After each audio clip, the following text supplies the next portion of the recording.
చూసారా kitchen wastage ఈ డబ్బాలో వేసానండి, మూత పెట్టేశాను. ఇలా మగ్గిన కిచెన్ వేస్టేజ్ని ఇలాగ అలా వడపెట్టానండి. దాని తాలూకు జ్యూస్ అంతా 20 mlకి వేసి ఇలాగ బకెట్ నీటిలో కలిపాను.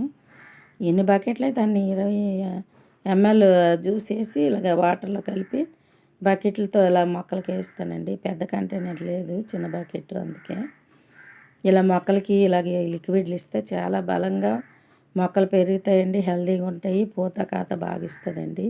ప్రతి కుండీలో ఒక్కొక్క కుండీలో 3 మొక్కలు వేసానండి నేను. ఇందులో చెరుకు, వంగ, చిక్కుడు వేసాను ఇవ్వండి చిన్న బకెట్లో.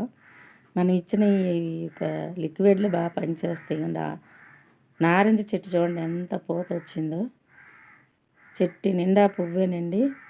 2 కాయలు ఉన్నాయి, ఉంటూనే ఇంకా చెట్టు నిండా పూత. గతంలో గుత్తులు కాయలు కాసాయండి మనకి. ఇవన్నీ టమాటా మొక్క ఇందులోనే, పొనగింటి కూర ఇందులోనే పెట్టాను, నారింజ మొక్క ఇందులో 3 వేసాను ఆ చిన్న బకెట్లో. చూసారా ఆ చిన్న బకెట్లో వేసాను.